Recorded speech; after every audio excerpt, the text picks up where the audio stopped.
Бүгінгі дәріс тақырыбы сөз құрамын оқыту әдістемесі. Дәрісте қарастырылатын сұрақтар: сөздің морфемалық құрамын оқытудың мәні, міндеттері, жүйесі, сөздің морфемалық құрамын оқыту әдістемесі, қосымшаның жұрнақ және жалғау болып бөлінетінін таныту әдістемесі. Сөз құрамын мектепте, соның ішінде бастауыш сыныптан бастап оқытудың үлкен маңызы бар. Себебі сөздің түбірін тауып, оған басқа қосымша қосу дағдысын дұрыс меңгермеген оқушы өз бетімен орындаған жұмыстарында емлелік қателерді көп жібереді.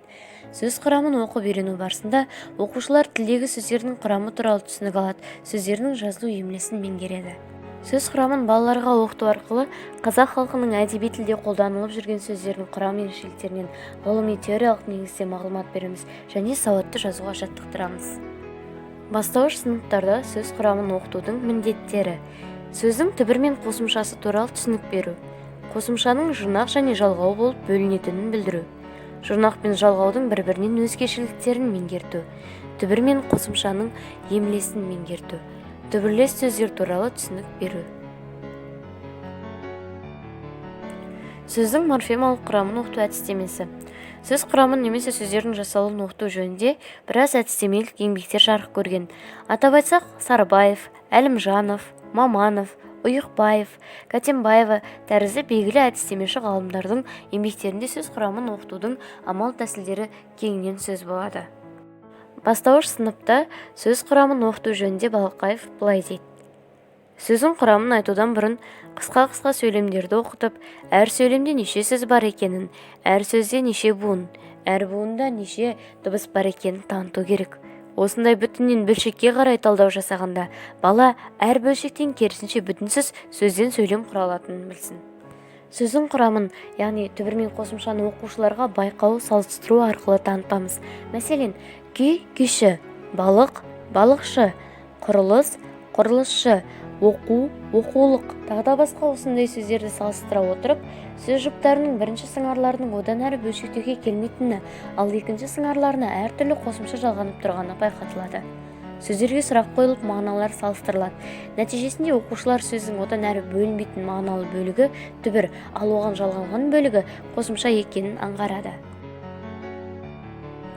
Қосымшаның жұрнақ және жалғау болып бөлінетінін таныту әдістемесі. Сөз және оның құрамы. Сөз заттың, сапаның, қимылдың атауы. Олай болса, сөздің одан әрі бөлінбейтін мағыналы бөлігін түбір немесе түбір сөз дейміз. Сөздің түбірге жалғанған бөлігін қосымша деп атаймыз. Демек, сөз құрамы түбір және қосымшадан тұрады, ал түбір негізгі және туынды болып екіге бөлінеді. Қосымшаны жұрнақ, жалғау деп екіге бөлеміз. Жұрнақ ол өзі жалғанған сөздің мағынасын өзгертеді, ал жалғау сөз бен сөзді байланыстырады.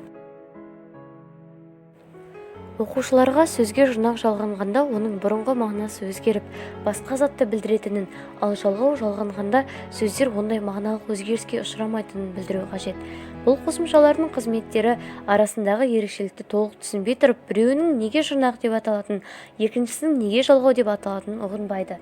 Сондықтан жұрнақ пен жалғаудың бір-бірінен ерекшелігін түсіндірудің ең төте жолы жаңа сөз және байланысқан сөз деген ұғымдарды меңгерту арқылы жүзеге асуы тиіс. Ол үшін әрқайсысы өз беттерімен үш қатардағы сөздерге іштей тиісті жұрнақтарды жалғап байқасын. Содан кейін мұғалім: қой сөзіне қай жұрнақты жалғауға болады? Қой сөзіне ш жұрнағын жалғауға бола ма? Етік сөзіне қай жұрнақты жалғауға болады? Етік сөзіне ш жұрнағын жалғауға бола ма?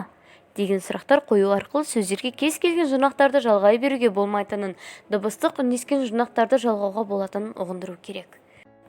Сөз тұлғасына байланысты жүргізілетін жаттығуларға мынадай талаптар қойылады. Алдымен, мүмкіндігіне қарай негізгі түбірлерді, онан әрі туынды түбірлерді, ең соңында түбірлес сөздерді талдайтындай жағдай жасалады. Белгілі бір сөздердің ішінен негізгі түбірді тапқызу үшін сол негізгі түбірден жасалатын туынды сөздермен салыстыру жұмысы ескеріледі. Туынды сөздер мен негізгі түбірді ажырату барысында мағына жағына назар аударылады. Сөз құрамын оқытуда балаларға мынадай жаттығу түрлерін дайындауға болады. Берілген сөздерге қосымшаларды сәйкестендір. Берілген сөздерден мақал құраңдар. Өнерлі сөзін талдаңдар. Дөңгелек ішіндегі буындардан мақал құрастырып жаз. Мақалдағы жұрнақ пен жалғауды тап. Алған білімдерін бекіту мақсатында сабақтың соңында иә жоқ ойынын ойнауға болады. Балалар берілген сұрақтарға иә немесе жоқ деп жауап берулері керек.